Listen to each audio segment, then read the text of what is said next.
News 4 begins a special report on UFOs. As Luke Moretti tells us, UFO sightings occur around the globe and right here in Western New York. Yeah, and many of those sightings are tracked and investigated by civilian organizations. Tonight, we meet some folks who saw something in the night sky and can't explain it. Both cases were examined by UFO investigators who deal with these situations all the time. May 5th, 9:05 p.m., West Seneca, New York. This was very unusual. Something in the night sky caught Gene Godzala's attention. A red, round light. It stopped, dead stop, and it turned green. He quickly summoned his wife, Sue. I was like, oh my goodness. To come outside and see it. So you couldn't watch it travel. It just moved and was in a different location. What did it look like to you? Just like a circle? Or? It was a circle. They reported the case to the Mutual UFO Network, known as MUFON, which collects sighting reports from the public. Both very credible people. Retired New York State Police Captain Jack Fay is a MUFON field investigator assigned to the case. Most people are decent people, and they just seen something that they don't understand, and that's what we're here for. Mostly my job, a lot of times with this and the paranormal, is to try to explain to people, well, look, maybe this is what you're seeing. I mean, I'm not telling you what you're seeing, but it could be something like this or this instead of extraterrestrial. That's the last place we want to look. June 5th, 9:21 p.m., Ovid, New York, the Finger Lakes region. It was huge. David Reynolds sees something in the night sky from his front porch. And it was between that telephone pole and that tree. He calls his wife Trish outside. She was extremely surprised. Using a smartphone camera, she takes 3 quick photographs. The distances between the lights never changed through the whole thing. They always remain the same. They say the triangular light formation seen in these photos changed from orangish red to a white color. And that's when Trish says she went from being a UFO skeptic to a believer. It really had turned me around 100%. You know, I'm a firm believer now. Definitely. Buffalo area MUFON field investigator John Lombardo, an Air Force veteran who spent 30 years in law enforcement, is assigned to the case. These people obviously photographed something highly unusual. The air around the lights themselves seemed to have that ripple effect as they were changing from the reddish orange to the white. Trish says had she not seen the object with her own eyes, she would have never believed it.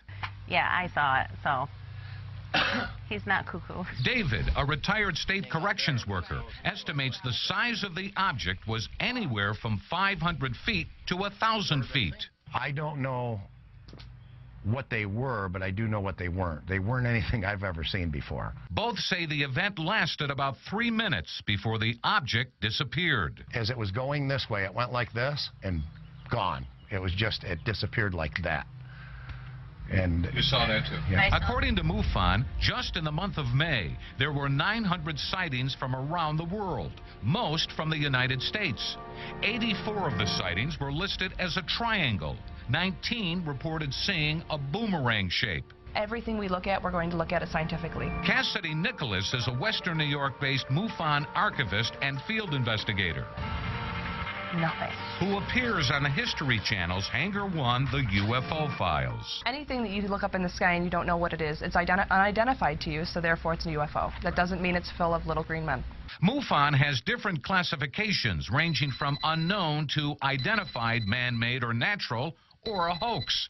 Some say as few as 5% of aerial sightings fall into the unknown category. All we want to figure out is what it is, and hopefully where it came from, and track it and learn from these. Jack Fay classified the West Seneca case in May seen by Gene and Sue Godzala as an IFO, identified flying object, likely man-made. I didn't get the feeling of anything extraterrestrial. Right. What do you think? I mean, what do you think it could have been?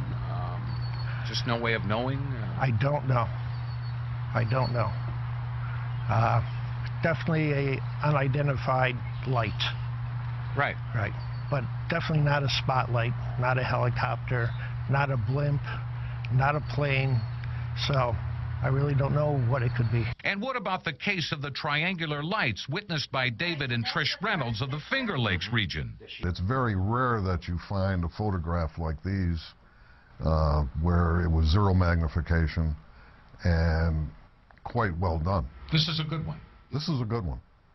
This is a very good one. Now, the folks at MUFON analyzed the photographs taken by Trish Reynolds. They found no evidence of manipulation, no evidence to suggest that the lights were attached to any main body, but instead were 4 separate point sources of light. Now, MUFON's conclusion on this, the lights appear to be entirely consistent with sky lanterns. Have you ever seen those? They use them at weddings and things like that. Yeah. They light them up, they float in the sky and those sorts of things. That's what they And they think. have different colors, so that's kind of what they're saying.